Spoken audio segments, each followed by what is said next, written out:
Welcome to my channel. It's a new day and we're going to do more music. I've got 6 requested reactions for you, and I also have a bonus video. I'm doing one every day now.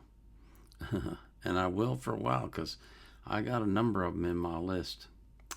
This particular one is the White Buffalo at the Guitar Center singing The Whistler.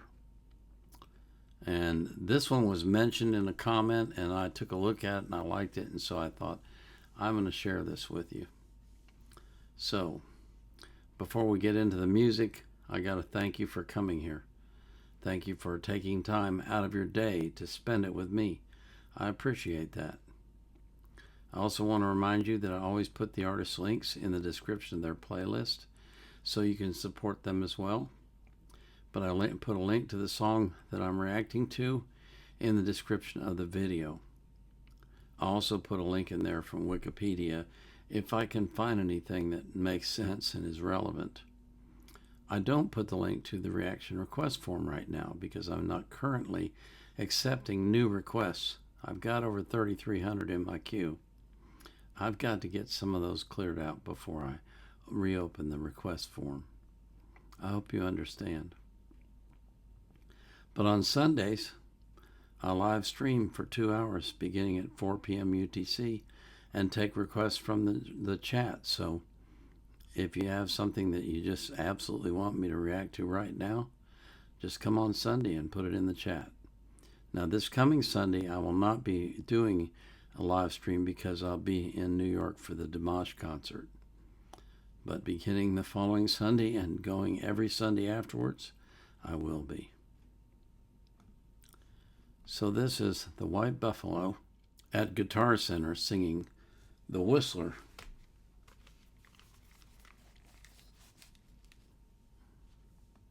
All right, this is a song, basically he gets shot and comes back from the war, and he's pretty disturbed when he comes back, and it's not adjusting really to civilian life, and he still feels like a killing machine and kind of bloodthirsty, and so this song follows.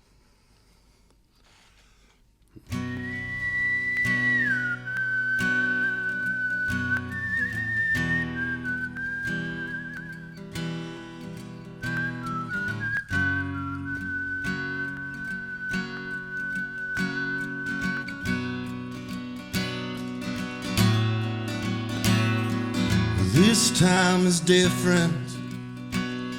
It's not like the time before. Well, I cross my heart that I won't kill no more. Jesus, watch over me, keep my anger at home. You better bless these wicked hands, 'cause they got a mind of their own. Don't go downtown.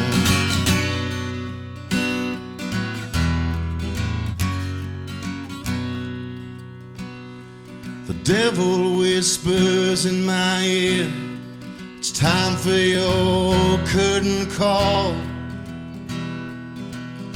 So I dress myself on up with alcohol. Step aside, oh, let the whistler through. Well, there really ain't no help at all for folks like me and you. Don't go downtown. Don't you go downtown.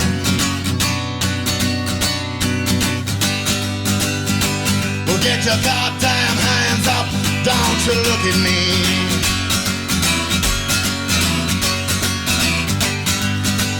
No other dying here.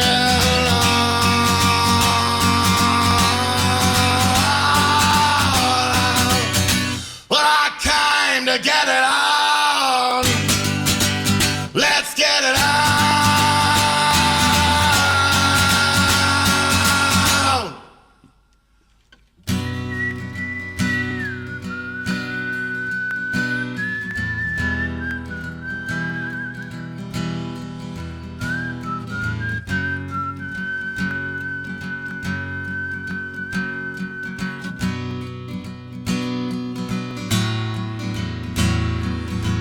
this time is different. It's not like the time before. Well, I crossed my heart that I won't kill no more.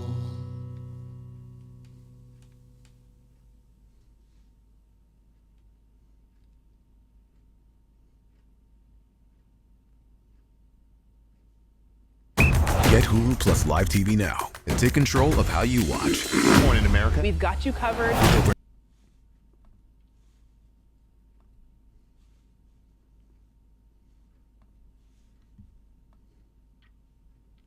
Okay.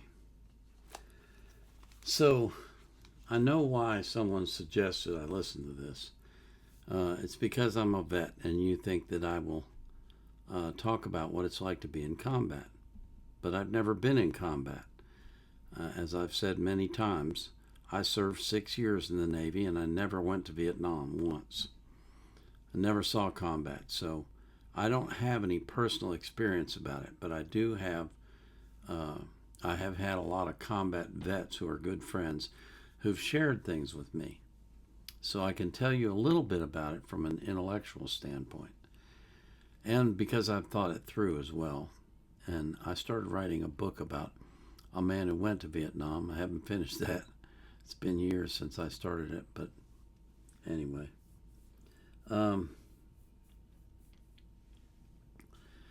You have to try and understand what it's like to be a combat vet, especially in Vietnam, because you get on a plane and you leave wherever it is you're coming from, whatever base you came from.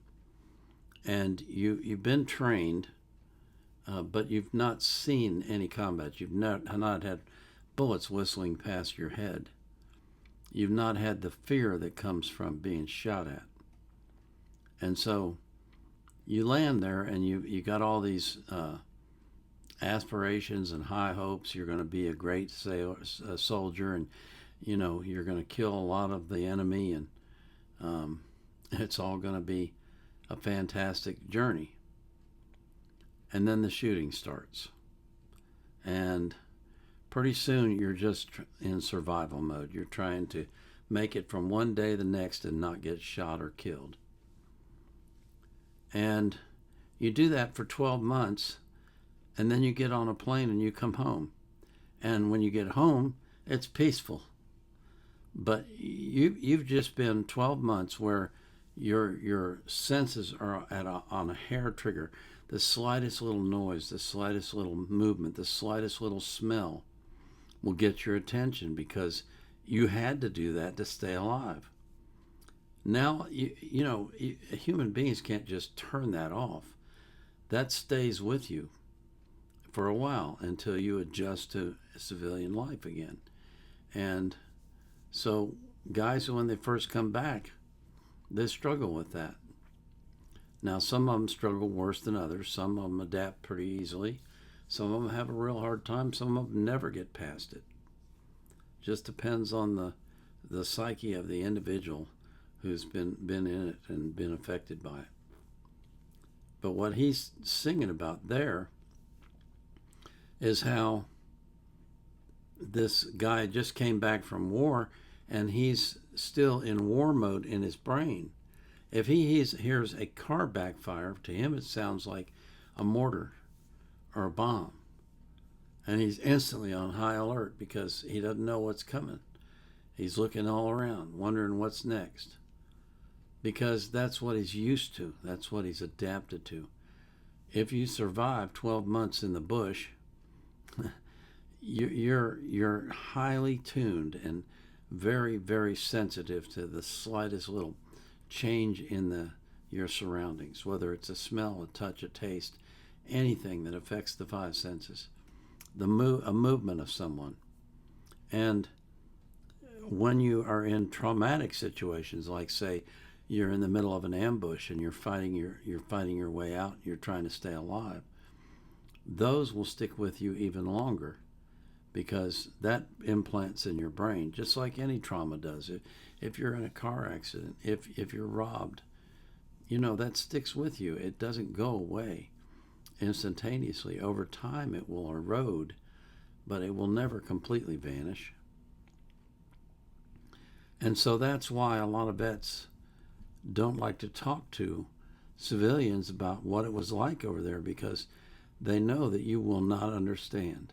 And they don't want to have to try and explain it like I'm explaining it to you.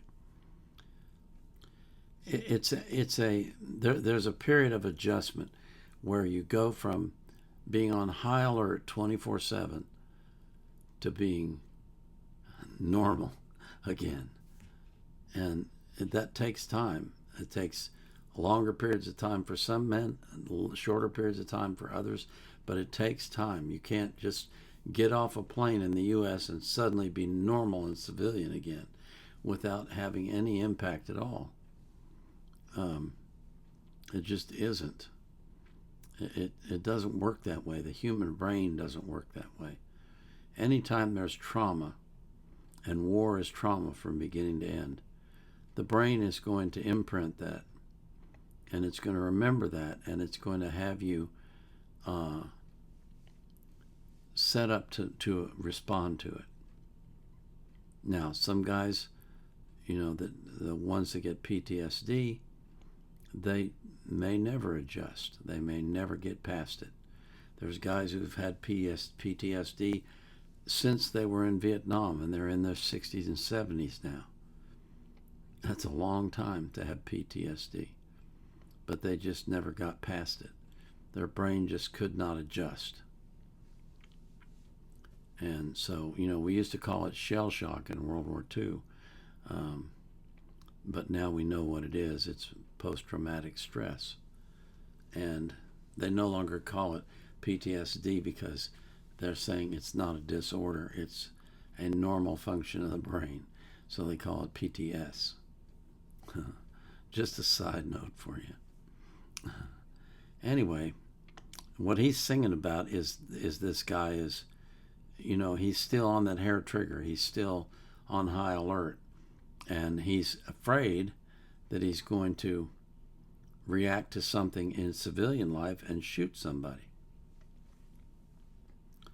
And the likelihood of that happening is pretty low. But it can happen, particularly with guys who have PTS, where they're constantly regressing back to the time that they were in combat. So you've seen, TV shows where they act like they're actually still in the jungle. That doesn't happen nearly as often as you would think, but it does happen. There are some that, for that is just it's a difficulty and an issue that they deal with for the remainder of their lives. But most vets, they have what I would call a cooling off period, and then they're back to normal again, and they're not gonna freak out. That's something that Hollywood has milked for ratings and for TV, for movies, that the crazy vet who comes home and goes on a wild killing spree because he thinks he's still in the jungle. That just doesn't happen that often at all. But I thought it was interesting, the part where he says these hands are wicked. He's trying to separate his conscience from his actions, because when you're in combat, you're reacting based on your training. You're taught to do certain things, like the way that you fire your weapon, the way that you find concealment and cover, the way that you move when you're in combat. And those things become almost automatic. You don't have to think about it. You just react because you've been trained to react. But when you come home, you can't react like that anymore to the same kind of stimuli or similar stimuli. And so you just have to have a period of adjustment where you get back to normal. I hope that helps you understand it a little better. And when you meet a vet, be sure to say thank them for their service, and remember that If they've been in combat, they've been through hell. And they deserve your respect. And they deserve your love. I pray for you that God will watch over you, and I pray for every single vet that has fought in combat, no matter what war it was, that God will heal their hearts and God will bring them peace and God will help them get past that period of their life and adjust to normal life again. This is the Vietnam era vet out.